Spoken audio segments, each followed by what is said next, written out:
Hola Mario, Hola Jerry, ¿cómo te va? pues muy bien, muy contento de estar aquí contigo, claro que sí. Igualmente, un placer que estés acá, que estés en Argentina visitándonos, bienvenido. Muchas gracias. Y quiero empezar con una pregunta muy amplia, muy grande, para ver a dónde nos lleva. Y la pregunta es justamente, ¿qué aprendiste en todas estas décadas de intentar ayudar a la gente a mejorar, a potenciar sus vidas? ¿Qué aprendiste?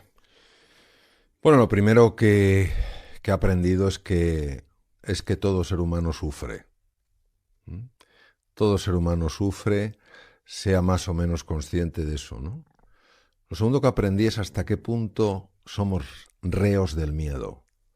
Somos como el pez que nada en el agua y no sabe que está en el agua.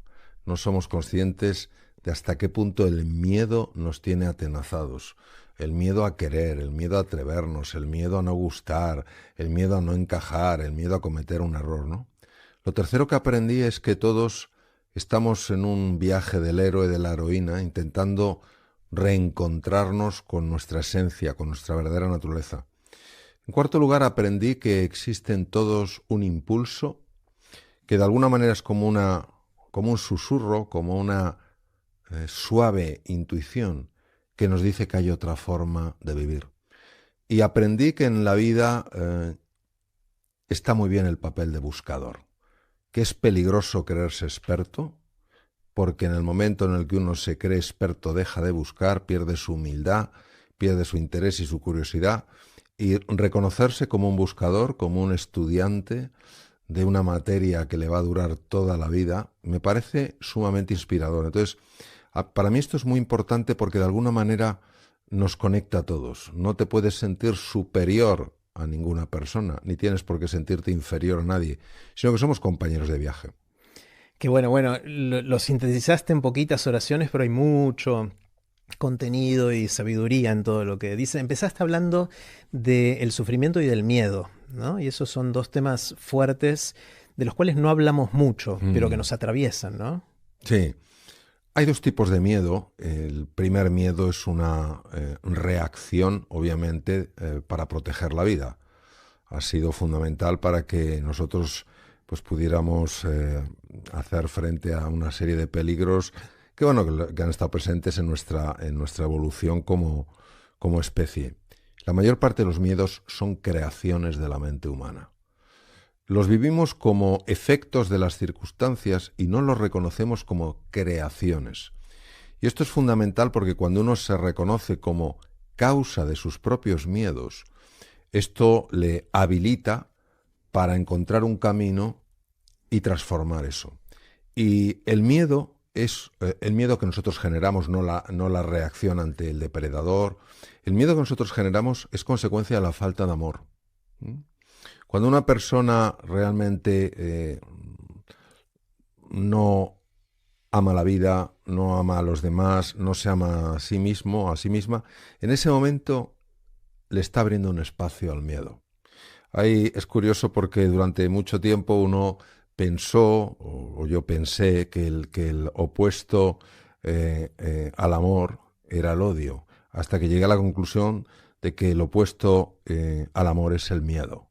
Entonces, donde está el miedo, está la falta de amor. Por ejemplo, Albert Einstein decía que había una pregunta que era la más importante. Albert Einstein amaba las preguntas. No debemos olvidar que la teoría de la relatividad es la consecuencia de darle vueltas durante 10 años a una pregunta que él se hizo con 11 años. Él decía que había una pregunta que era la más importante, porque dependiendo de cómo la respondiéramos, así vivíamos de una manera o de otra. Y la pregunta de Albert Einstein era, ¿vivo en un universo hostil o en un universo amigable, amoroso? Si yo creo que vivo en un universo hostil, tendré inmediatamente miedo, porque me sentiré pequeño, insignificante, estaré constantemente en alerta o en alarma. Si yo creo que vivo en un universo amoroso, es decir, un universo al que sí le importo, yo no tengo por qué estar atenazado por el miedo. Entonces fíjate cómo estas dos experiencias, la experiencia de amor y de miedo, que parece que no están conectadas a un nivel profundo, creo que están íntimamente conectadas. Mm. Eh, es, Todas son cosas que hacen sentido, pero es difícil de trasladarla a la vida de uno, ¿no? Estas cosas son cosas que uno lo escucha y dice, sí, sí, Mario tiene razón, pero la verdad que no actúo así, actúo de otra manera, Tú ¿no? fíjate, como cirujano, yo ejercí la cirugía general y del aparato digestivo 26 años. Yo quiero que te imagines una cosa muy sencilla, Jerry. Un enfermo va a entrar en quirófano y se le va a someter a una operación compleja porque tiene una patología importante. Imaginemos un tumor maligno, grande, cercano a estructuras vitales, etcétera, ¿no? Ese enfermo tiene miedo, de hecho eso se llama angustia.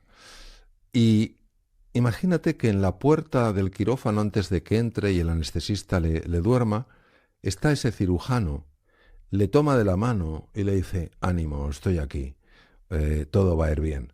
Eso es un gesto de amor. No pensemos solo en el amor romántico, eso es un gesto de amor. Inmediatamente baja el miedo. Mm. ¿Cómo lo sabemos?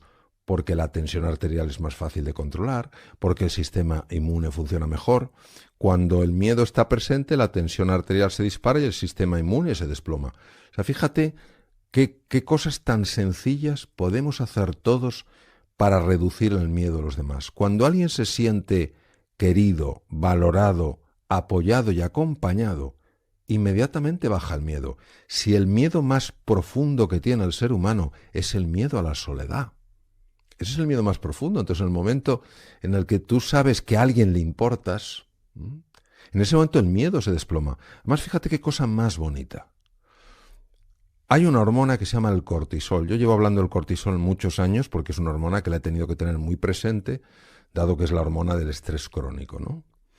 El cortisol, cuando no se libera de una forma fisiológica, de una forma natural, siguiendo los ritmos circadianos alrededor del día, cuando no se libera así, es una hormona peligrosa, porque es una hormona que empieza a producir una serie de efectos en el cuerpo que son bastante lesivos. La oxitocina es la hormona del amor. Es decir, se libera oxitocina siempre que una persona se siente querida, valorada, apoyada. Un pequeño gesto, poner la mano sobre la otra persona. La oxitocina corta radicalmente el eje del estrés. Entonces fíjate cómo, de alguna manera, hasta a nivel biológico, se ve cómo el amor es el antídoto natural contra el miedo. Otro ejemplo.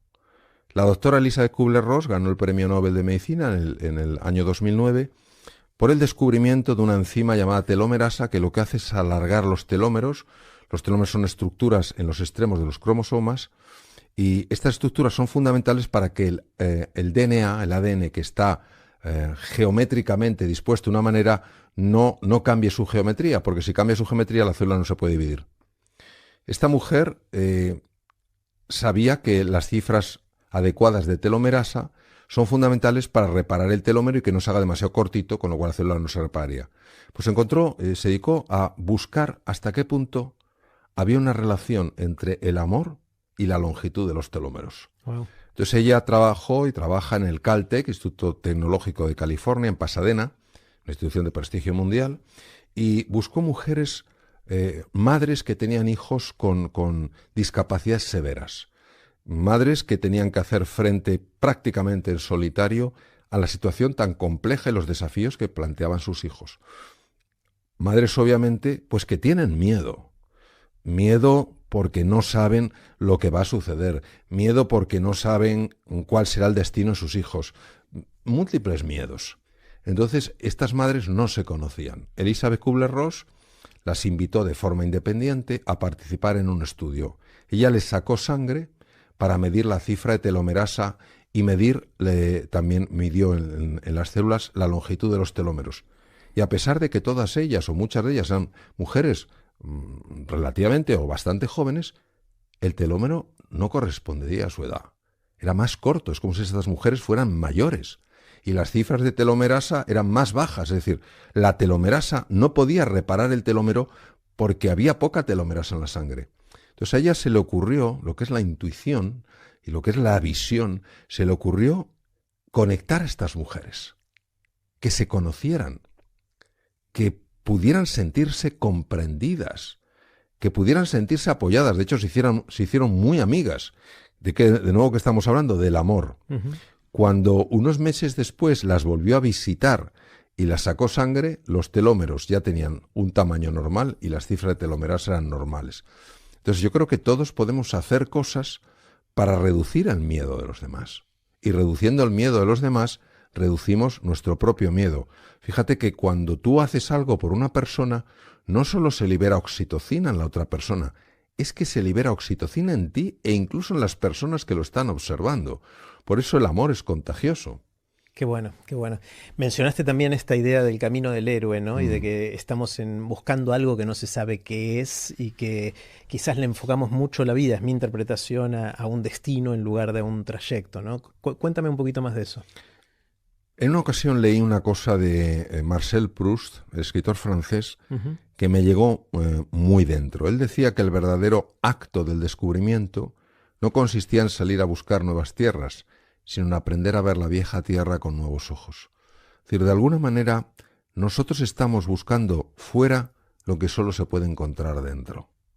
Es como si pensáramos que lo que hay en nuestro interior no puede ser demasiado bueno, no puede ser demasiado valioso. Entonces, en lugar de enfocarnos en el ser, que es lo interno, nos enfocamos en el tener, que es lo externo. Entonces, ¿qué ocurre? Que muchas veces, después de años de buscar en el exterior, de tener y de tener, uno se pregunta por qué sigue teniendo semejante vacío existencial.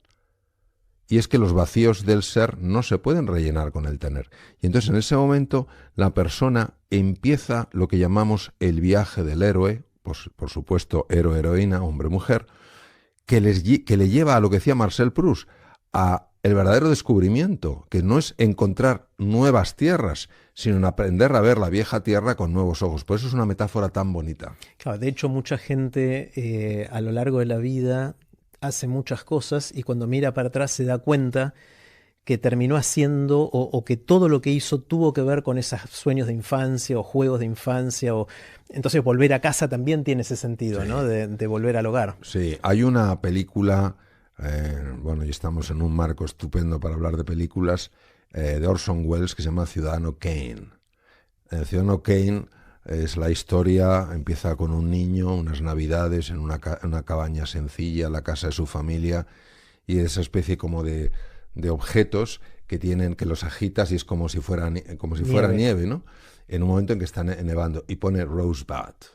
Entonces este niño empieza a crecer y se convierte en un verdadero potentado, un hombre súper exitoso, Ciudadano Kane, un reflejo, y por más que consigue, da la sensación de que siempre está por dentro vacío. Y al final, cuando va a morir, a pesar de todos los éxitos, está diciendo algo y una persona se acerca para preguntarle qué dice, y dice Rosebud.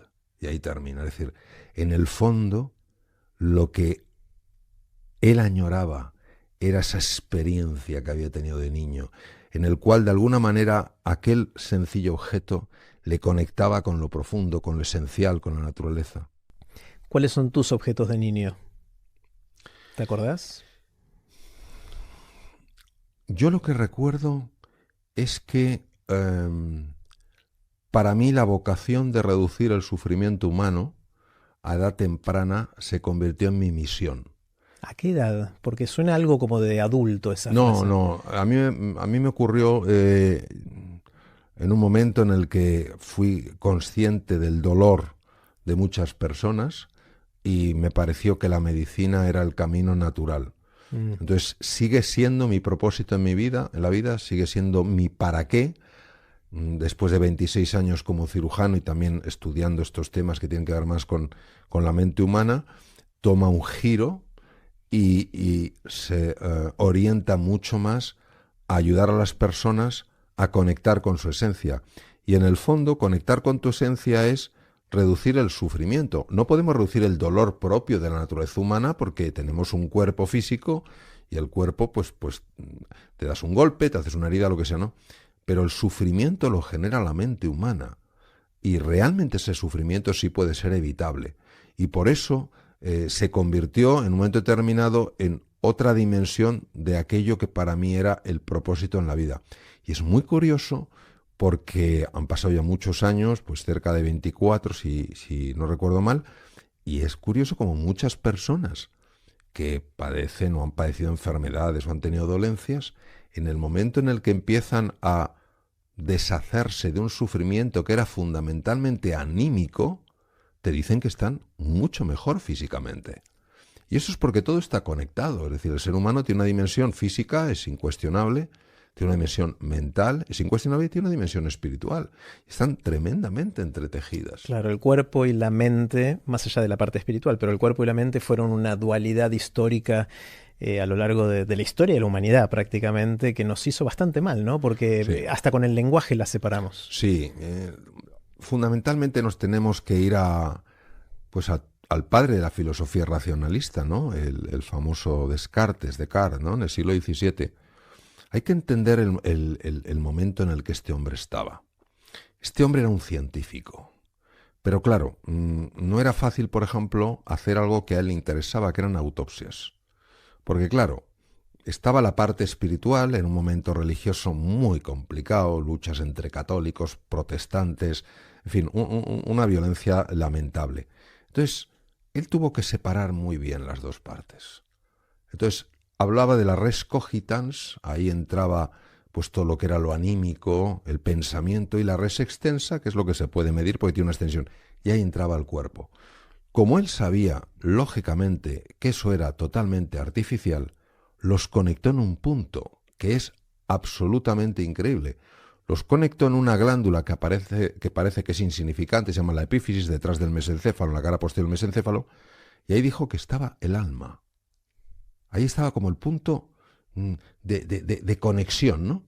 Pero era una cosa insignificante. Entonces, ¿qué nos ha pasado? Pues a raíz del dualismo cartesiano, pues en gran parte hemos potenciado todo lo que es el pensamiento, el conocimiento, pero todo lo que es un mundo más emocional, un mundo más corporal, un mundo más fisiológico, pues parece que era una cosa de segundo nivel. Y naturalmente por esta teoría, por este principio del dualismo, pues lógicamente hemos separado lo que nunca teníamos que haber separado. Claro, y ahí está la típica de me río porque estoy feliz o estoy feliz porque me río. Sí. Tengo miedo y entonces el cuerpo produce sensaciones, o el cuerpo produce sensaciones y entonces me da la sensación de que tengo miedo. Exacto. Se nos tergiversa un poquito causa y consecuencia, ¿no? En todo Claro, esto. fíjate qué curioso lo que dices, Jerry, porque esto es fundamental. En la época de Descartes, teóricamente todo lo que era cognitivo estaba separado de lo fisiológico. Es decir, negábamos una realidad que es evidente. Pero eso ha pasado. Eso ha pasado. A ti que te gusta el cine igual que a mí, esa película No mires arriba. O sea, es un meteorito que va a reventar la Tierra, pero negamos. Hay que mirar para abajo para negarlo, ¿no? Entonces, lo que no cabe duda es que, de alguna manera, esa negación de la conexión ha tenido consecuencias muy negativas. William James, que es el padre de la psicología anglosajona, catedrático de la Universidad de Harvard, murió hace muchos años, en 1910, este hombre entendió que la dualidad era un error. De tal manera que utilizó frases como las que tú has utilizado. El pájaro no canta porque es feliz porque canta. Fíjate, la felicidad teóricamente tendría que ser algo más cognitivo, pero aquí es por algo más fisiológico, porque está cantando.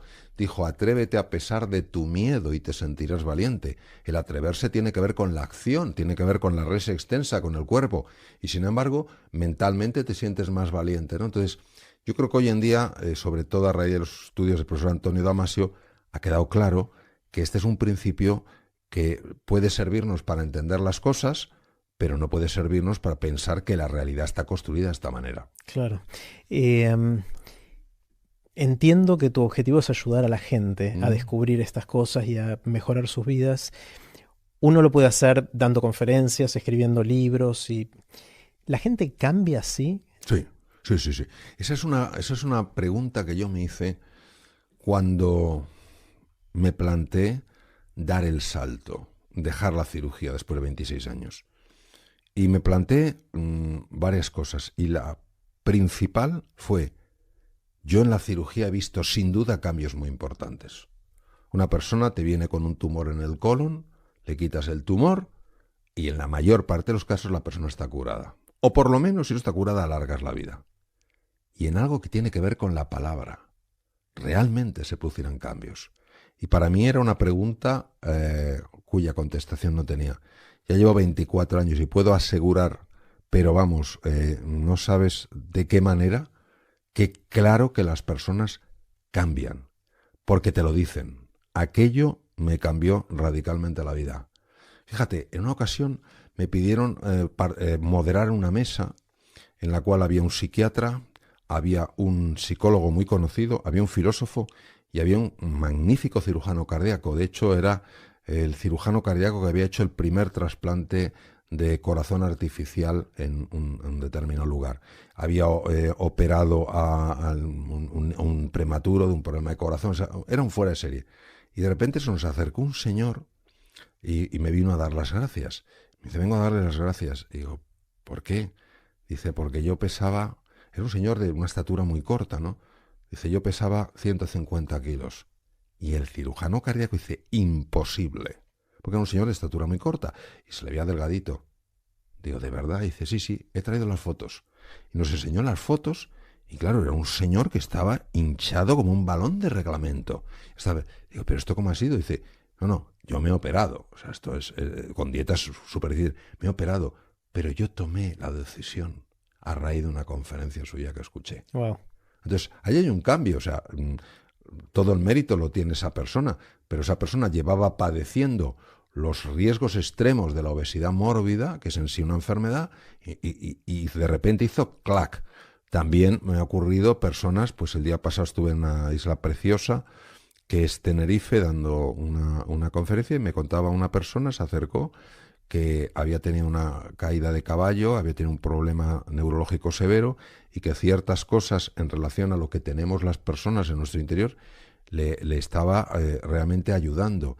Y luego se me acercó una amiga de él y me dijo, este hombre no salía de casa.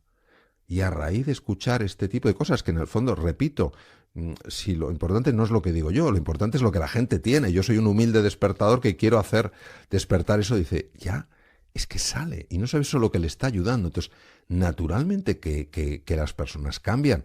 Lo que pasa es que muchas veces, cuando hablamos de cambio, queremos que una persona cambie en todas las dimensiones de su vida. Pero para esa persona, esos cambios son cambios muy significativos en su vida. Y por eso, después de estos años, puedo decirlo con absoluta convicción y alegría. Pero fíjate, en una ocasión estábamos firmando libros, y había otro ponente, no era yo, que les había hablado también de cosas con una abordaje diferente, pero cosas parecidas a los que ya había hablado yo. Y yo escuché decirle a él, gracias a usted no me he suicidado. Wow. Entonces, quiero decirte que eso es un cambio muy importante, porque alguien que había perdido la ilusión por vivir, de repente la recupera. Y no me lo dijo a mí, eso lo dijo a la otra persona. Entonces, yo creo que sí que tenemos que tener esa confianza en que las personas, naturalmente que podemos cambiar. Ahora, necesitamos llegar a un punto en nuestra vida en el que realmente encontremos una insatisfacción inspiradora. Es decir, que digamos, estoy harto de estar harto. O que notemos algo que nos diga, me estoy perdiendo algo extraordinario en mi vida. Entonces, en ese momento haces clic. Y cuando haces clic, naturalmente que cambias. Cuando no cambias es cuando empiezas, bueno, no sé, déjame que lo piense, voy a ver si lo hago, no lo hago. Te falta esa fuerza motriz. Pero cuando haces clic, vaya que sí cambias. ¿Sientes que ayudaste a más gente con el bisturí o con la palabra? Con la palabra, sin ninguna duda. No, la diferencia es muy grande porque, yo te voy a explicar por qué, Jerry, no solo por el número de personas. Claro, yo como cirujano solo podía operar a una persona a la vez y ahora pues puedo estar con foros muy grandes. Es que he observado una cosa curiosísima. Imagínate, un enfermo está bien, empieza a tener una serie de síntomas, signos, va al médico, va al cirujano, el cirujano le hace una serie de estudios y le diagnostica, por ejemplo, un tumor de colon. Pues yo opero mucha cirugía de colon. Uh-huh. Claro, en ese momento el mundo de esa persona se derrumba. Operas ese tumor de colon. Te llega el resultado de anatomía patológica, pillado a tiempo. está curado, notición, alegrón. Al cabo de un tiempo se lo olvida y vuelve a lo anterior. No hay muchas personas que después de este tipo de situaciones decidan vivir de otra manera. Ahora bien, si tú llegas a la parte esencial, si tú llegas al corazón de una persona, no solo a su dimensión fisiológica, sino a su corazón, ahí se pueden producir, sin duda, lo hemos visto, transformaciones permanentes. Es increíble el poder de la palabra, ¿no? En Oh, general en nuestra vida nos forma, nos define, somos palabra, en el sentido más amplio de la palabra, justamente. Y cómo la palabra correcta o incorrecta puede cambiar y hacer que nuestra vida se bifurque en direcciones muy distintas y seamos personas distintas, ¿no? Cada vez que lo pienso me asombra muchísimo, ¿no? sí, no podría estar más de acuerdo, Jerry, porque creo que ahí cometemos dos errores importantes en la línea de lo que hablamos. Primero, pensar que lo que pensamos no tiene consecuencias. Y segundo, que lo que decimos tampoco tiene tanta importancia. Hoy sabemos perfectamente que lo que pensamos afecta a lo que sentimos. Y lo que sentimos afecta a lo que sucede en nuestro cuerpo. Y sabemos que la palabra, lo has dicho tú antes, la palabra tiene la capacidad de sanar o de enfermar. Entonces, es importante conocer esto para que seamos más vigilantes a lo que pensamos y a lo que decimos, y no estar constantemente dándole vueltas a pensamientos negativos, a pensamientos perturbadores, a pensamientos llenos de resentimiento o de preocupación, ni soltar palabras según nos venga en gana. Darnos cuenta de que tenemos ese poder de influir, y con el poder va siempre la responsabilidad. Como el hombre araña. Exactamente. ¿Cómo fue que pegaste el salto del quirófano a la palabra? ¿Cómo? Bueno, fue porque a lo largo de varios años los enfermos me empezaban a decir, mis enfermos me empezaban a decir que lo que yo compartía con ellos les estaba cambiando la vida. A mí la verdad es que no entendía muy bien. Sí, doctor, no solo es que estamos llevando mejor la enfermedad, sino que nos están cambiando aspectos muy importantes en la vida. Pues la forma en la que trabajo, las relaciones con mi familia. Yo, la verdad, me parece una cosa curiosa, anecdótica y no más allá. Entonces empezaron a venirme algunos enfermos que de forma esporádica me decían: oiga, doctor, usted esto que nos comparte, que nos ayuda, ¿por qué no lo lleva a las empresas? Entonces dije: yo, las empresas, yo en una empresa no tengo nada que hacer. Como diciendo, me dijo, porque me decían, la gente en las empresas sufre mucho, usted les podría ayudar tanto. Entonces ya llegué a incomodarme, no lo digo con orgullo, empecé a incomodarme, dice, pero yo qué tengo que ver con la empresa, pues bueno, pues yo lamento que sufran, pero mi mundo está en el quirófano. Y entonces ocurrió un hecho que fue totalmente diferencial. Eran las 9 de la noche, era la última paciente de ese día, y me vino una señora que había pasado por un drama, yo diría que el más duro por lo que puede pasar a un ser humano, que es la pérdida de un hijo, ¿no? Se había estrellado en un accidente de avioneta. Entonces ella venía con muchos dolores de estómago y tal cual, y se le pasaron hablando. Y entonces la última enferma estaba ya muy bien y me dijo: doctor, usted esto tendría que extenderlo, podría ayudar a tantas personas. Y yo ya estaba, Jerry, harto en mi ignorancia. Y le dije: no, ya me lo han dicho. Y ella, en lugar de callarse, dijo: ¿ah, sí? Digo: sí, ya me han dicho unas cuantas personas. Y entonces me dijo: ¿y usted qué ha hecho? Entonces, claro, me sentí ya como interpelado, como diciendo: ¿y a usted qué le importa? Pero ¿quién le dice eso a una madre que ha perdido un hijo? Entonces me callé y dije: bueno, pues no he hecho nada. Como diciendo: bueno, vamos a seguir hablando de otras cosas. Pero la mujer siguió. Dice: ¿y no va a hacer usted nada? Y entonces ya me quedé y dije: pues no sé. Dice: piénselo, doctor. Entonces ella se fue, porque era la última, y a mí me dejó noqueado. Entonces salí del hospital y me puse a dar vueltas por la calle, porque me había tocado en un sitio que no sabía cuál, pero es como dicen touché, ¿no? Empecé a dar vueltas por la noche, por la calle, y dije: ¿esto qué es? ¿Qué me está pasando? Y tal. Entonces dije: bueno, esto no es normal, voy a consultarlo. Y yo había hecho el equivalente a un máster en dirección hospitalaria en una escuela de negocios muy prestigiosa.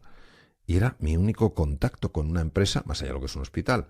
Entonces me fui a hablar con un profesor de recursos humanos, que es el profesor mío, y le dije, mira, me está pasando esto. Digo, ¿esto puede interesar? Y dice, pues esto se interesa una barbaridad, pues esto es un abordaje totalmente distinto. Me dijo, pues vamos a hacerlo. Entonces hice la primera sesión hace unos, no sé, ya casi 30 años, porque la cirugía la dejé unos 24 y empecé con esto hace unos 30. Se llamaba talento directivo, tiene límites, los imponemos nosotros. Y entonces él me dijo, mira, Mario, a mí, yo soy muy joven, aquí no me conoce casi nadie, a ti en este mundo empresarial no te conoce nadie, vamos a convocar y si viene gente, es que el tema les interesa. Y, o sea, nunca habían visto que se llenara tanto en lo que se llama una sesión de antiguos alumnos. Y dije, mira, Mario, no vienen ni por ti ni por mí, vienen por el tema.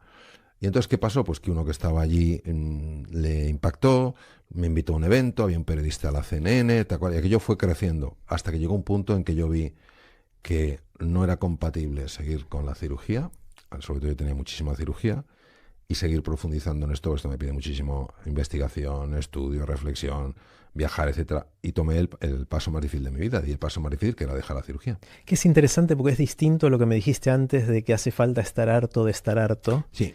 Porque fue esta señora que te lo sembró de alguna manera, ¿no? Sí, el hartazgo no vino desde adentro. Sí, esa señora, por eso te digo que tú puedes dar el salto o porque estás harto de estar harto o porque ves que hay una forma diferente, mejor de llegar, de vivir. Entonces, esta mujer, de alguna manera, lo que hizo fue hablarme de otra dimensión en la capacidad de ayudar. Entonces, bueno, ocurrió aquella sesión, fue la primera que di, después hubo otras, pero eran como muy esporádicas.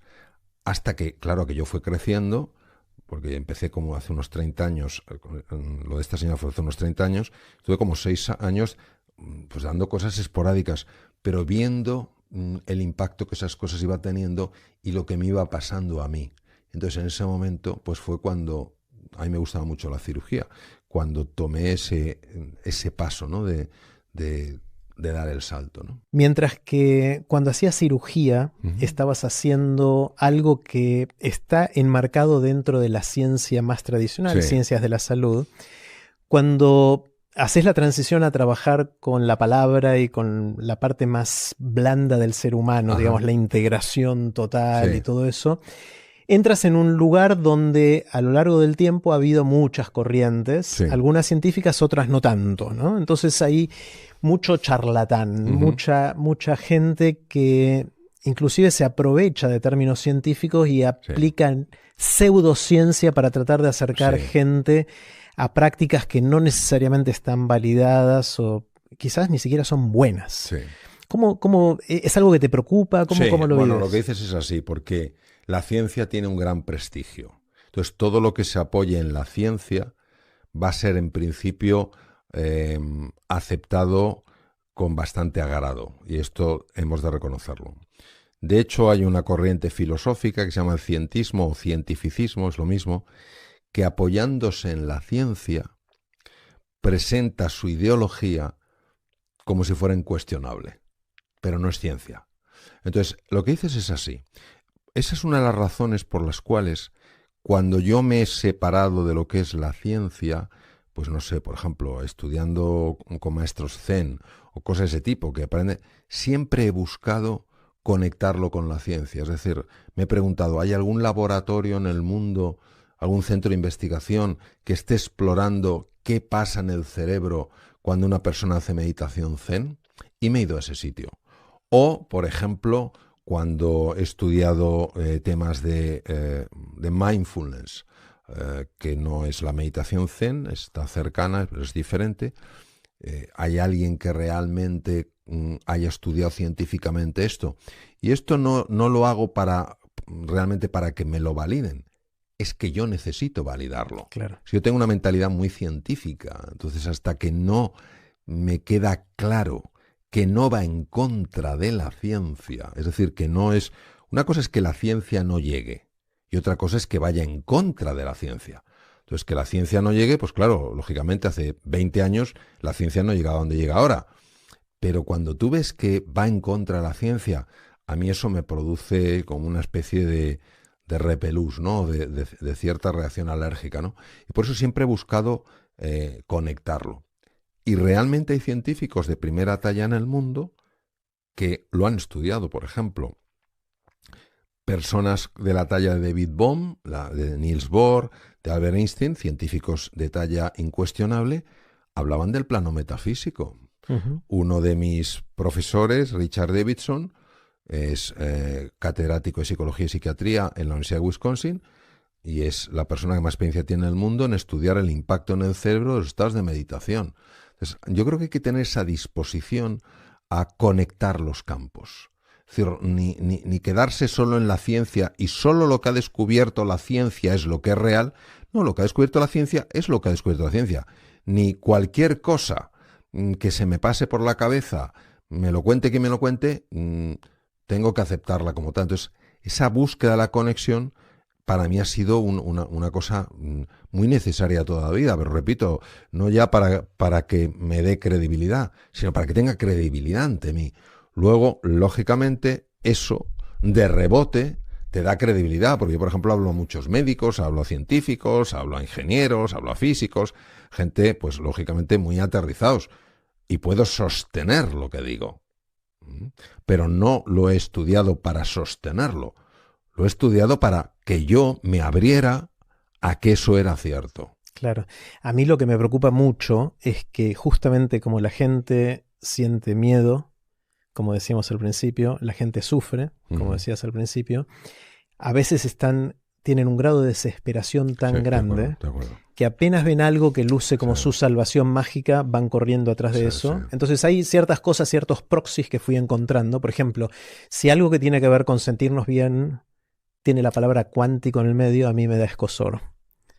¿Sí? Pues sí, la conexión cuántica entre las Claro, personas. claro. Ahí es donde uno empieza a usar términos que toma prestados de la ciencia, que roba de la ciencia, ni siquiera se tomó el trabajo de pedirlos prestados, para darle cierto aire de seriedad a lo que está diciendo cuando en realidad es Sí, cualquier cosa. sí, no podría estar más de acuerdo. Yo recuerdo una vez en un evento que me invitaron a participar, que era de coaching, y había coaching zen, coaching cuántico, coaching tal. Entonces, Claro. vamos a ver, que la física cuántica apoya cosas que decían los místicos de montones de culturas, no cabe duda. Pero lo que no te sirve es soltar el nombre y no haber leído esos libros, haber profundizado en ese conocimiento. No te va a convertir en un físico teórico, pero sí te va a ayudar a hablar con cierta solidez. Y sobre todo, Jerry, el punto que yo más valoro, el que más me genera inquietud, no es ya que hablen con terminología. La medicina dice, la física cuántica dice, es cuando hablan de una manera dogmática. Es decir, cuando hablan como diciendo, y esto es así, y punto final. Porque en ese momento es como si te quisieran imponer una idea. Yo los mejores científicos que he conocido, algunos son realmente muy buenos, siempre he visto una apertura a explorar. No recuerdo a ninguno de ellos, algunos cuales han ganado premios Nobel de química, de medicina, etc. No recuerdo que fueran tajantes. Claro. ¿Sabes? El propio Antonio Damasio, que no ha ganado el premio Nobel porque es muy difícil ganar un premio Nobel desde la clínica, ¿no? Normalmente es biología a nivel molecular, pero tú hablas con él y es una persona, por ejemplo, que no cree en una dimensión, digamos, espiritual, pero tú hablas con él y es un hombre de una apertura que lo explora, o sea, y me he encontrado con otros neurocientíficos de muchísima menor talla y es que se cierran en banda. Entonces, al final, es ese dogmatismo lo que me hace a mí. Ahora, lo que dices tú es así, es decir, que alguien diga, porque esto... No, ¿usted en qué se sostiene? Y ahí donde lo ves es en la pregunta, de la manera en la que es capaz de responder a la pregunta. Claro. Entonces, porque la pregunta es la que te ayuda a conocer la hondura del conocimiento de una persona. Y sobre todo, yo creo que la disposición de decir, bueno, parece que esto es así. Y efectivamente, si ha leído, ha estudiado y ha profundizado, puede dar eso. Pero nunca con ese con ese dogmatismo como diciendo, yo sé, tú no sabes, ¿no? ¿Qué edad tenías cuando hiciste la última cirugía? Pues mira, ahora tengo 67 años y lo dejé hace 24, pues hace el cálculo. 43. Sí, Hice bien la cuenta, ¿no? Sí, sí. 43 años. Muy poca gente hace un viraje tan fuerte en su vida profesional a esa edad, ¿sí? Y muchos querrían hacerlo, pero lo ven difícil, les da miedo. Vamos de nuevo al sufrimiento, al miedo y a esas cosas que sentimos en todo el cuerpo, pero querrían poder hacerlo. Aparte de estar harto y de ver la gran oportunidad, ¿qué otras fuerzas podemos hacer o encontrar para pegar esos Pues mira, saltos? a pesar de que yo ya tenía, porque lógicamente esto era un salto con un nivel de incertidumbre muy elevado, a pesar de que tenía el apoyo de mi mujer, incluso de mis hijos, aunque eran pequeños, pero es un proyecto familiar que nos afectaba a todos, es decir, nos lanzamos como familia bastante al vacío, ¿no? Yo no podía quitarme, Jerry, una especie de nudo en el estómago, una sensación de angustia, que era curioso porque era una mezcla de ilusión por el salto y angustia por lo que dejaba detrás. Claro, un cirujano no puede estar apartado mucho tiempo del quirófano, Ujú. porque tú tienes que tener esa familiaridad con el quirófano, con distintos tipos de situaciones, etcétera. Y entonces me ocurrió algo muy curioso. Sentí la necesidad de meditar. Entonces me senté en una silla bien sencilla de madera, la recuerdo bien, cerré los ojos, empecé a aflojar la tensión, empecé a relajarme, entré en un vacío verdaderamente difícil de describir, porque es un vacío, es una sensación muy curiosa, porque no había ni siquiera pensamientos. Normalmente siempre se te cuela un pensamiento, fue un vacío absoluto. Y entonces tuve una experiencia absolutamente profunda y transformadora, eh, y vi con absoluta claridad que el universo me iba a ayudar.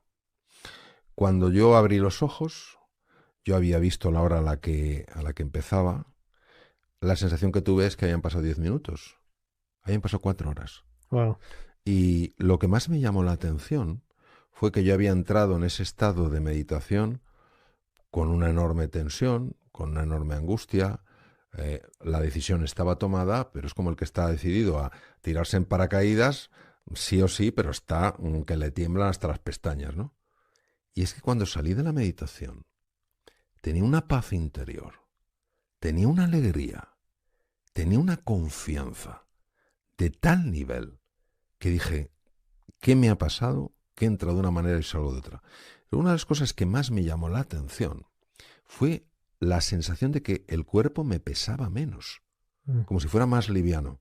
Y esto era debido a la enorme tensión muscular que yo tenía por la angustia y que yo no era consciente de esa tensión muscular. Entonces, yo desde luego tengo un enorme cariño por la meditación, porque en ese silencio, en esa quietud, en ese vacío que parece que no hay nada, ahí es donde te vienen las inspiraciones, afloran los recursos insospechados y conectas con tu verdadera esencia. Y claro, cuando conectas con tu verdadera esencia, pues claro, sucede lo inimaginable. Y en este caso me ocurrió eso. O sea, y podríamos decir, bueno, pues qué bien que antes estabas lleno de angustia y ahora estás lleno de paz y de tranquilidad. Bueno, ya para mí eso es un cambio fundamental.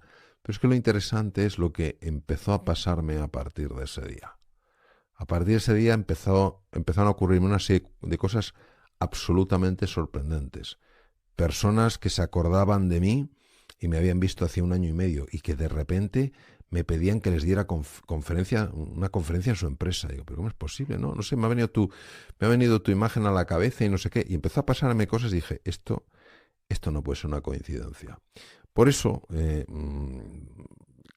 por eso creo que, como decía Einstein, con todos mis respetos ante su conocimiento y mi ignorancia, decía, la separación que vemos entre el mundo interior y el mundo exterior es una pura alucinación de la conciencia. O si nos remontamos al siglo I después de Cristo, el gran estoico Epícteto, cuando cambio yo, todo cambia.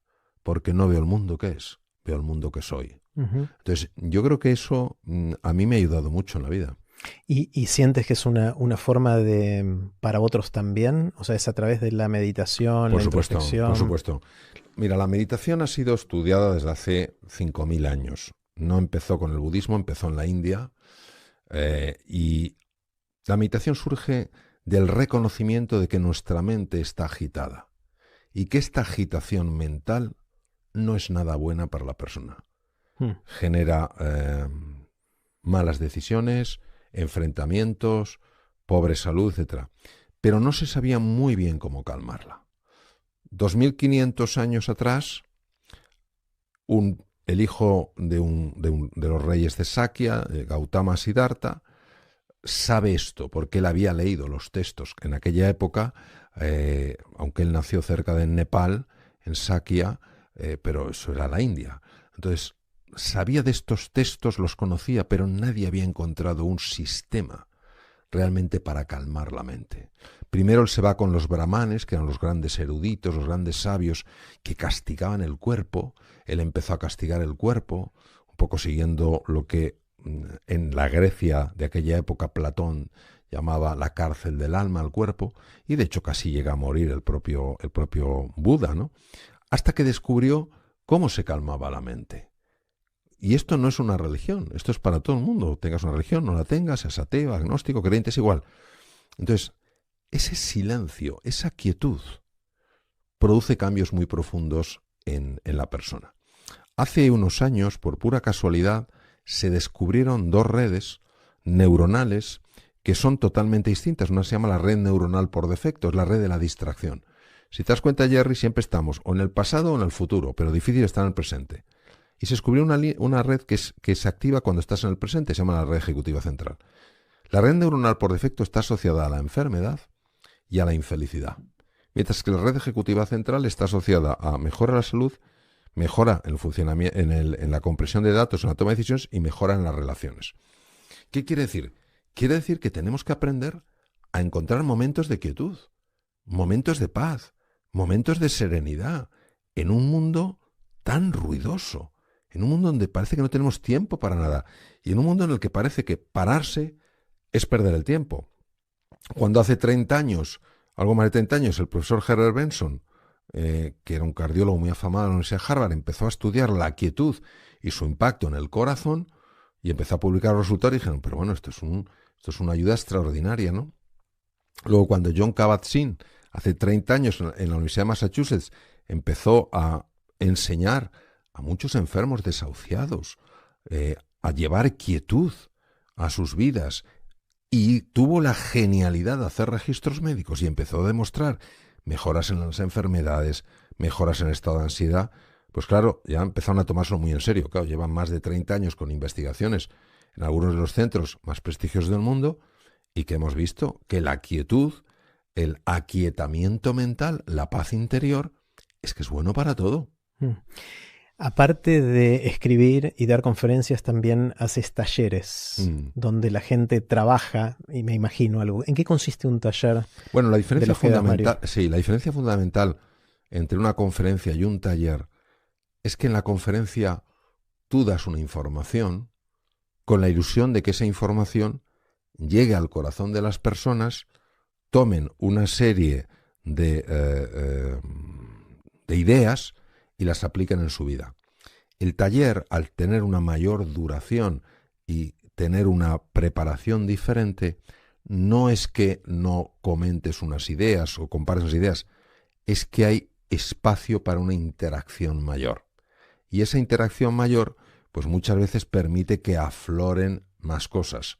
Entonces, la conferencia en general, pues tú tienes una idea de las ideas que vas a dar, y en general, como eres tú el que estás gestionando el tiempo, pues puedes dar esas ideas. El taller tampoco sabes lo que va a suceder, porque no sabes lo que una persona va a preguntar, lo que esa pregunta, a dónde esa pregunta nos va a llevar, ¿no? Esa es la diferencia. Hay talleres de más o menos longitud. Yo he estado en talleres de 2 días, ¿no? Estos talleres van a ser de 3 horas, y sin embargo, en 3 horas tú sí puedes realmente sacar ideas quizás con un mayor nivel de calado. Pero eso no le quita valor a las conferencias, porque yo doy muchas conferencias en muchos sitios del mundo y las personas te lo dicen, oye, es que claro, yo tenía una sensación, pero no sabía lo que era. Y con ese concepto que has dado o con esa imagen que has puesto, yo le he puesto palabras a esa sensación. Y yo sé ahora cómo gestionarlo. Son como formas diferentes, ¿sabes? De alguna manera siento lo que me estás contando como la versión moderna o actual, contemporánea de la búsqueda espiritual, ¿no? De cómo a lo largo de los años distintas filosofías, religiones, prácticas, distintos tipos de movimientos trataron de canalizar esa necesidad que tenemos de buscarle sentido a la vida o de pasarla bien, de evitar el sufrimiento, todas esas cosas que estamos diciendo. ¿Te ves identificado con eso? ¿Es eso lo que haces? Sí, porque mira, Joseph Campbell fue el que acuñó la expresión, la metáfora, el camino del héroe. Entonces, Joseph Campbell fue un erudito que estudió tanto en Oriente y en Occidente el viaje de transformación de un ser humano.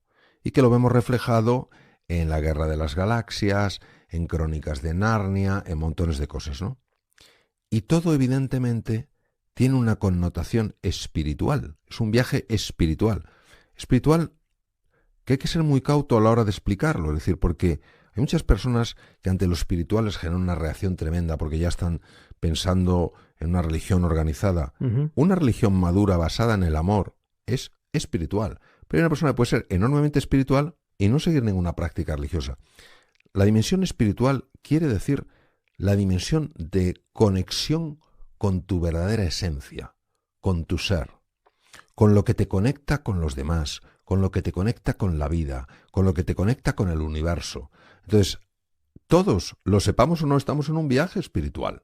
Søren Kierkegaard, un grandísimo filósofo danés, decía, el ser humano es una síntesis entre lo temporal y lo infinito. Entonces, es que es así. O sea, nosotros obviamente tenemos una dimensión material que va a durar el tiempo que dure, pero es como una ola. La ola tiene un momento en el que aparece y un momento en el que desaparece. La ola muere, pero no muere lo que la ola es. La ola es océano. Entonces, la dimensión espiritual lo que busca es que esa ola, que tiene una forma, como yo tengo una forma, y viviré los años que vaya a vivir. Pero no puedo olvidarme de que además de una forma tengo un fondo. Yo como ola soy distinto a ti, Jerry. Soy diferente a ti. Pero en el fondo somos una unidad. Y el camino espiritual no es el camino de olvidarse de la forma. El camino espiritual es el darse cuenta que la forma no es todo lo que eres, que también eres fondo. Entonces la forma puede hacer que yo te vea distinto, pero el fondo hace que yo no te vea distante, porque somos una unidad. Entonces el camino espiritual es el camino donde la ola, que se ha identificado exclusivamente con la forma, empieza a reconocerse también en el fondo, y ahí desaparece su miedo. Porque la ola, claro que tiene miedo en su forma, ya que sabe que va a morir cuando llegue a la playa, pero no tiene miedo en el fondo, porque sabe que como océano siempre va a estar, siempre va a ser. Es muy interesante, me queda dando vueltas en la mente esta pequeña paradoja de que los médicos en general son aquellos que velan por nuestra salud, nos ayudan a evitar el sufrimiento en el cuerpo, pero que se le critica en muchas sociedades que quizás son muy buenos diagnosticando, muy buenos diciéndote qué hay que hacer para curar la enfermedad, pero no tan buenos en la empatía que hace falta para transmitir ese amor y esa compañía que mencionabas al principio, ¿no? ¿Hay una pequeña paradoja, hay un hueco ahí o no? Sí, yo lo primero que quiero decir es que la medicina es una profesión enormemente exigente. No solo exigente desde el punto de vista mental, sino también físico. Es decir, lógicamente tienes que estar al día, tienes que ser capaz de gestionar tus emociones en situaciones muy complicadas y físicamente es una profesión realmente muy exigente. Eso es lo primero. En segundo lugar, que la mayor parte de los médicos que yo he conocido son médicos vocacionales. Es verdad que hay algunos, como en otras profesiones, que se han equivocado. Número 3. En las facultades de medicina en general no se habla para nada de la importancia de la relación médico-enfermo. Es decir, se obvia por completo. Se estudia anatomía, se estudia bioquímica, fisiología, patología, lo que sea.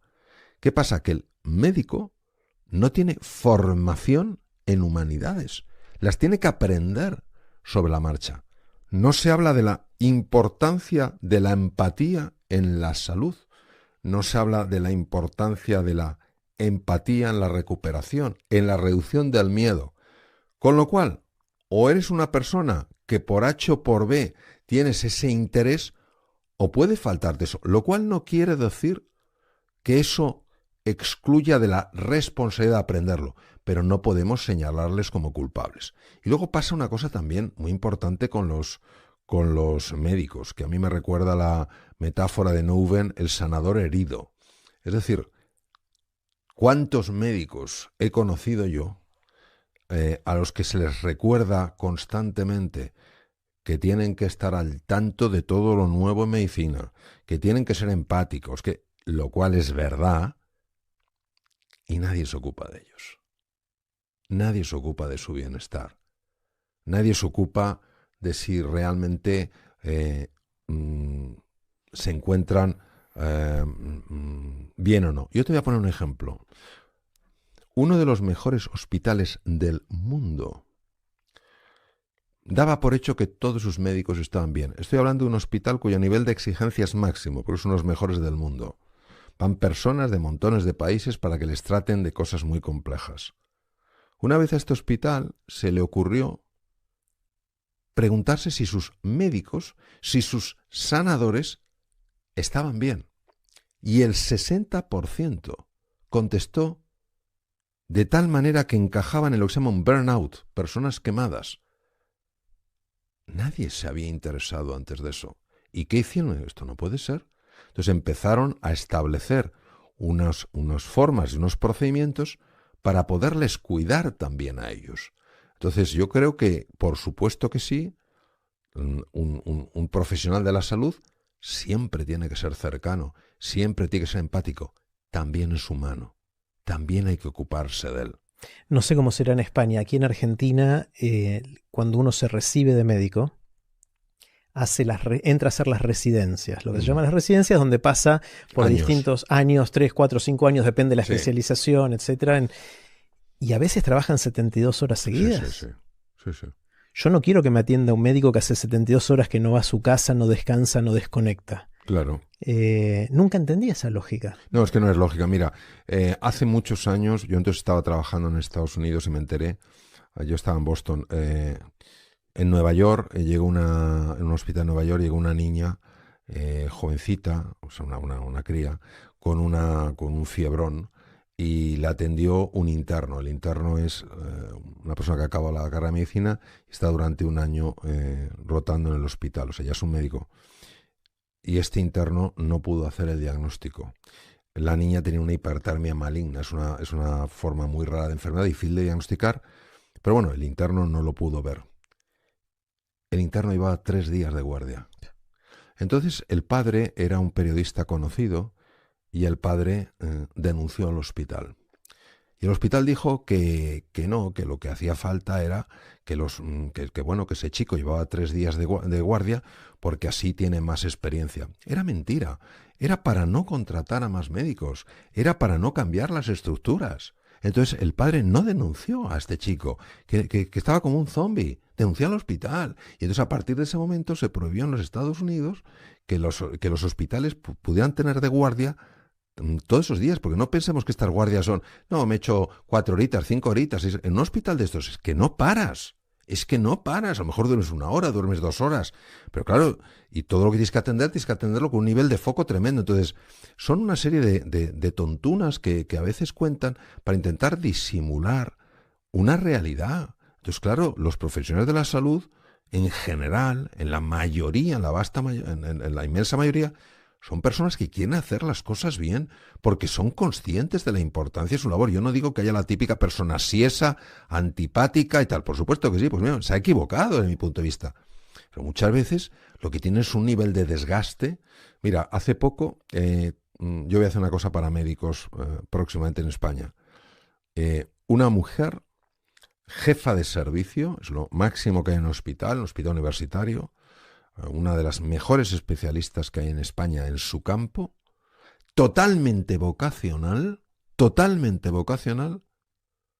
en una conversación privada, por eso nadie podrá saber quién es, porque no digo nombre ni hospital, nada, dijo, lo que me preocupa es que estoy perdiendo la vocación. Y claro, yo, programa de televisión que me invitaron después para hablar, conté con la misma escasa información para que sea imposible de trazar, dije, si esta mujer, que es jefa de servicio, que ha alcanzado lo máximo en unos mejores hospitales, es una magnífica especialista, es vocacional, así siempre, y está perdiendo la vocación, ¿cuántos otros profesionales no lo estarán perdiendo? Entonces, yo creo que tenemos que verlo todo con mayor amplitud de miras y no señalar solo, no, porque usted debería. No, también hay que cuidarles, ¿no? O sea, todo sanador es un sanador herido. Entonces, hay que mirar las dos partes. Mario, quiero hacerte preguntas cortitas. Las preguntas son cortas, pero respuestas cortas. te tomas el tiempo que quieras. No hay límite de tiempo en la respuesta. La primera pregunta es la pregunta del viaje en el tiempo. Imagínate que tenés un amigo que inventa la máquina del tiempo. Es el sueño del chico, ¿no? De tener una máquina del tiempo y te dice, Mario, te voy a dejar que la uses una vez. Podés ir a donde y a cuando quieras. Estás un tiempito ahí y después volvés al aquí y a la hora. ¿Irías al futuro o al pasado? Al pasado. ¿A dónde? ¿A qué momento del pasado? Pues iría a conocer a Jesucristo. Wow. Sin duda. Yo estoy seguro que estando un minuto con él transformaría mi vida, transformaría mi pasado, mi presente y mi futuro. ¿Eres creyente? Sí, soy creyente en lo que refleja Jesucristo, que es un mensaje de amor y de perdón. No soy creyente en culpas, en señalar con el dedo, tú te vas a condenar eternamente. En eso no soy creyente. Castigo, en esas cosas. Castigo no, yo soy creyente en el mensaje de Jesús. Amor y perdón y libertad. Porque en aquel tiempo, recordemos que las personas estaban esclavizadas por dos poderes, esclavizadas por el poder romano, una esclavitud física y una esclavitud mental, que era el poder de esa religión ultra exigente que había que ganarse cumpliendo montones de reglas, etc. Y él vino a decir sencillamente una cosa: Dios te ama sin condiciones. Entonces, en eso sí soy creyente, en otras cosas no. Qué bueno. Me llamó la atención con cuánta seguridad y rapidez dijiste al pasado y no al futuro. ¿Al futuro no te interesa o no querrías verlo? No, es que yo creo que el futuro no es algo que me encuentro. Yo creo que el futuro es algo que se crea. Y se crea desde el presente. Y yo no puedo tener un presente excepcional si primero no reparo mi pasado. Porque si no reparo mi pasado me lo traeré al presente y lo proyectaré en el futuro. Entonces lo primero que tengo que hacer es reparar mi pasado. Y entonces en el presente estaré plenamente en lo que estoy, sin tener que arrastrar ni rencores, ni resentimientos, ni culpas, ni vergüenzas. ¿Qué sabes ahora que te hubiese gustado saber cuando estabas empezando, hace muchos años, y que no sabías en ese momento? Es decir, si pudieras hablarle al Mario joven, ¿qué le dirías? El poder transformador del amor. Nunca hubiera imaginado que tenía semejante poder. Pensé que era como una cosa, que aquello era, pues sí, que era una cosa, pues, era el poder transformador del amor, sin duda. ¿En qué sentís que pensás distinto a la gente que te rodea? Puede ser tu entorno más pequeño, entorno más grande. ¿En qué sos distinto? Soy distinto en mi disposición a ver en los demás heridas y no manchas. A ver, quiero saber más. Sí, porque es muy fácil ver lo que no te gusta del otro. Es muy fácil ver lo que te incomoda del otro.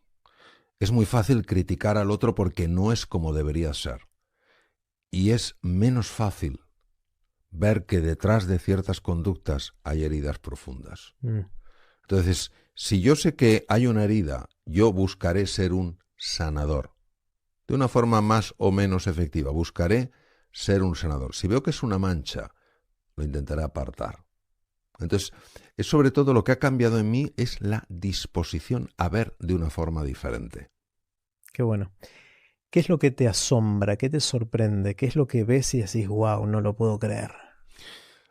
A mí lo que me asombra es todo lo bueno que puede salir de un ser humano en momentos de dificultad. Mm, En la pandemia, que ha sido tan dura y especialmente para tantas personas, hemos visto ejemplos tan espectaculares de entrega, de dedicación, de poner en riesgo la propia vida, que eso sin duda me lleva a reforzar que el ser humano merece la pena. qué bueno, qué bueno. Em, ¿Tenés alguna habilidad inútil? Algo que sepas o que sepas hacer o que puedas hacer fácilmente que no tenga una utilidad clara. Pues es una pregunta que me lleva a reflexionar. Eh, Hoy por hoy, eh, las habilidades que pueda tener, todas encuentro que tienen una utilidad en mi vida. Eh, sí, sí, sí. Te muestro una mía. Hago esto con la lengua. Eso sí tiene una utilidad. ¿Qué? Hace que la otra persona sonría. Sonríe. Muy bien, muy bien. Bueno, en general Eso. todas las habilidades en algún momento encuentran Claro. su... Esto después investigué. Parece que uno puede hacerlo con precondición genética, o sea, hay predisposición genética y después hay entrenamiento. Ajá. Tienes que tener Las las dos, dos, claro. si no, no lo llegas a hacer. Y yo descubrí una utilidad súper interesante que va en la línea de la que dijiste, y es que puedo entretener a niños de 3 a 6 años durante 15 minutos Con eso, con eso. Les fascina. fíjate, Y la mayoría de ellos van corriendo al espejo para intentar hacerlo. fíjate. Y tengo hijos de amigos que ahora tienen 10 o 15 años de Que edad, todavía lo que recuerdan. soy el tío que les enseñó a hacer la florcita con la lengua. Fíjate qué utilidad más bonita. Es genial. Sí, ya lo creo. ¿Cómo haces, Mario, cuando querés o tenés que aprender algo nuevo? Cuando la vida te enfrenta al desafío de embarcarte en algo nuevo, ¿por dónde empezás? ¿Dónde empezás a tirar del hilo? Tengo que empezar muy poco a poco, sobre todo si el desafío es muy grande. Y muchas veces necesito que me ayuden. Mm, ¿Mm?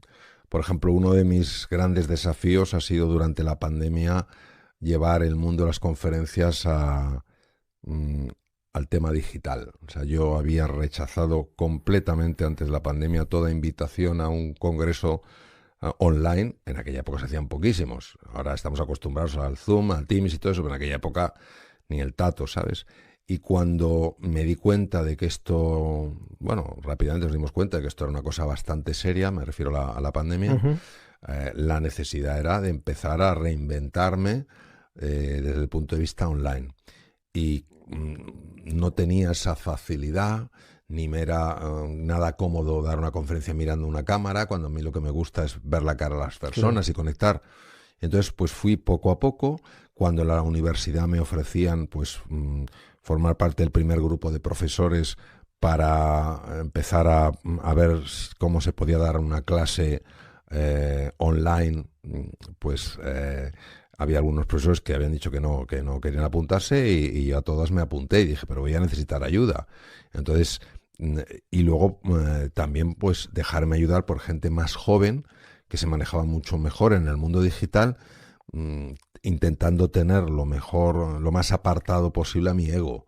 Porque claro, muchas veces cuando tienes ya mucha experiencia en un campo, en el mío de las conferencias, que una persona jovencita te venga a decir cómo tienes que hacerlo online, pues esta prepotencia absurda que es el ego, dice, no, ¿tú qué me vas a enseñar a mí? Entonces el apartar eso me ha ayudado mucho y ahora me manejo bastante bien en ese mundo gracias a haber dicho que sí, haber aceptado mis errores sin haberme castigado demasiado y haber pedido ayuda y haberme dejado ayudar. Qué bueno. De todo lo que está pasando en el mundo, ¿qué es lo que te parece lo más interesante? ¿Qué son esas cosas que seguís, que te intrigan, que te interesan? Vamos a ver, yo creo que estamos en una situación eh, muy particular. Si observamos el dolor que ha generado la pandemia y que de esto tendríamos que haber aprendido pues para reducir en la mayor medida nuestras posibilidades de sufrimiento, y que justo después aparece una terrible guerra y empiezan a aparecer todo tipo de movimientos socioculturales de enfrentamiento, la pregunta fundamental que yo me hago ¿es el comienzo de una nueva era en el ser humano? ¿Va a expandirse nuestra conciencia y nos vamos a dar cuenta de que así no podemos seguir? Entonces, a veces, como decía el poeta libanés, en todo invierno que soporta el corazón hay una primavera a punto de despertar, y detrás de la noche más oscura está la promesa de un precioso amanecer. Yo creo que estamos ahora de aquí con un mayor nivel de conciencia, nos daremos cuenta de que no puede ser esto, de que no puede ser que haya tantas personas que no quieran ya vivir en este mundo, que no puede ser que se siga intentando dominar a los demás con la violencia, que no puede ser todas las cosas que estamos viendo. Entonces, y el resultado de lo que suceda va a determinar el futuro de la humanidad. Es decir, si no expandimos nuestra conciencia, si no cuidamos más el planeta, etcétera, etcétera, si es que realmente nos vamos a extinguir. O sea, no pensemos que somos tan listos que podemos doblegar a la naturaleza y no pasa nada. No. Tenemos que tener ese punto. Y mi ilusión es estar atento para ver si esto sucede. Y de hecho estoy viendo cómo no puedo decir que a nivel generalizado, desafortunadamente, pero sí estoy viendo en muchos lugares con un cierto despertar de la conciencia. Es decir, ¿qué tipo de sociedad estamos generando? Esto no tiene por qué ser así.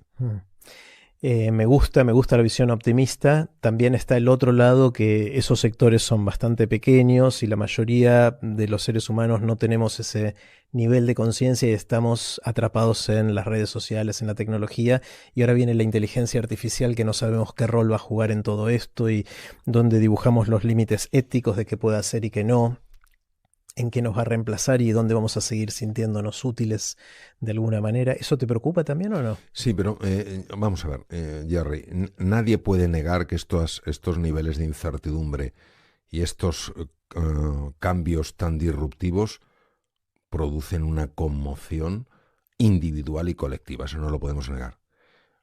Yo lo que me pregunto normalmente en los sitios es, ¿qué puedo hacer yo para añadir valor? Uh-huh. Entonces, todo lo que me llene de impotencia y de desesperanza me va a bloquear. Por tanto, mi foco lo tengo que poner en lo que quiero, no en evitar lo que temo. Y aunque lo que haga yo sea muy pequeño, por lo menos es lo que puedo hacer. Una niña que se quedó ciega muy sorda a los 16 meses de edad, Helen Keller, probablemente una encefalitis, y no obstante se graduó con honores por la Universidad de Harvard, dijo, obviamente, ya no podía hablar, con el lenguaje de los sordomudos a través del tacto: solo soy una, no lo puedo hacer todo, pero sí puedo hacer algo. Yo jamás renunciaré a lo que puedo hacer. Entonces, creo que hay dos sentimientos que no podemos permitir que formen parte de nuestra vida, que es el sentimiento de impotencia y de desesperanza. Mira, qué curioso, porque hace 2 días di en la universidad un curso de liderazgo y hablaba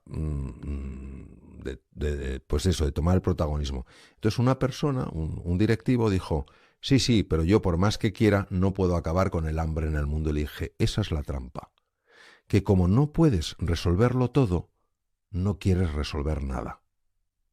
Si todo el mundo hace algo, al final se hace todo. Si todo el mundo encuentra la excusa, como no lo puedo resolver todo, no hago nada, es que tú no puedes ayudar a una fundación seria que contribuya a reducir el hambre del mundo. ¿Es que no puedes hacer eso? Entonces, eso es lo que creo que nos pasa, que pensamos que es una trampa que nos trazamos. Es decir, no, esto es demasiado grande, yo no puedo hacer nada, soy impotente, no hay esperanza. ¿Cómo que no? Esta niña ciega, muda y sorda cambió la sociedad americana con sus libros, ¿eh? Y bien lo dijo: soy una, solo una. Entonces, eso es lo que te quiero decir. Entonces, es importantísimo que algo no caiga, que es el estado de ánimo. Si cae el estado de ánimo, estás absolutamente incapacitado para hacer nada. Y el estado de ánimo cae en cuanto solo te fijas en lo que está mal y crees que no hay cosas que están bien. Viene la pregunta más difícil de todas, y es la pregunta del cataclismo. Esta está inspirada en algo que escribió Richard Feynman, el físico, sí, premio Nobel, uno de mis ídolos y maestros, a pesar de que no lo conocí en persona. Voy a adaptar la historia de él y te hago la pregunta a vos. Suponte o suponete que viene un cataclismo terrible, algo que de un día para otro borra todo el conocimiento y la sabiduría humana acumulada a lo largo de los años. Algo terrible. No va a pasar, pero supongamos por un segundo para el juego que sí sucede. Y a ti te dan la oportunidad o quizás la responsabilidad de escribir un pequeño párrafo que sintetice algo de ese conocimiento o sabiduría que te parezca que sea importante para las generaciones que vienen después del cataclismo. La pregunta es, ¿qué escribirías en poquitas palabras? Puede ser algo bien acotado de lo que haces o algo más general de interés humano. Sé que es difícil la pregunta. Bueno, es una gran pregunta. Yo escribía lo siguiente, y no es original porque lo dijo antes Gandhi. No pienses en lo que el mundo puede hacer por ti, piensa en lo que tú puedes hacer por el mundo. Yo creo que esa es la clave, porque si tú piensas en lo que el mundo puede hacer por ti, estás tomando el papel de una víctima. Si tú piensas en lo que tú puedes hacer por el mundo, estás tomando el papel protagonista, es decir, el papel de una persona que hace algo. Si tú piensas solo en lo que el mundo puede hacer por ti, vas a encontrar muchas excusas para no hacer nada. Mientras que si piensas en lo que puedes hacer por el mundo, vas a buscar opciones y soluciones para los problemas del mundo. Si tú piensas en lo que el mundo puede hacer por ti, es porque tú no tienes nada que puedas ofrecer al mundo. Si piensas en lo que tú puedes ofrecer al mundo, eso te obliga a una búsqueda interna, para decir, ¿qué tengo yo en mi interior que pueda ofrecer al mundo? Entonces, creo que es que cambia totalmente la polaridad. Me gusta mucho esa respuesta. Última pregunta. Suponete que alguien viene a las 3 de la mañana, estás durmiendo, te sacude y te dice, Mario, ¿de qué trabajas? ¿Cuál es tu respuesta rápida? Yo, de despertador. Justo a las 3 de la mañana. Mi trabajo no es dar a las personas lo que no tienen, porque ellas ya lo tienen. Mi trabajo es despertarlas a lo que ya son. Entonces es un humilde despertador, que quiere, pero fíjate, o sea, si una persona me despierta y estoy teniendo, aunque sea a las 3 de la madrugada, y estoy teniendo una pesadilla, oye, le voy a dar las gracias, porque en ese momento yo pensé que eso era realidad. Yo no sabía que soñaba. Entonces a mí me gustaría, en la medida de mis posibilidades, que ese zarandeo despierte a algunas personas que están viviendo una pesadilla. Y vive una pesadilla aquella persona que cree que no merece ser querida, que no va a tener éxito en la vida, que está sola, que es culpable. Entonces todo eso es una pesadilla. A mí me gustaría despertarles, en la medida de mis posibilidades, de esa pesadilla para que se den cuenta de que son mucho más que eso que están viviendo en el sueño. Mario, gracias. Un placer conocerte en persona y tener el lujo de poder conversar este rato contigo. Muchas gracias, Jerry. Gracias. A ti.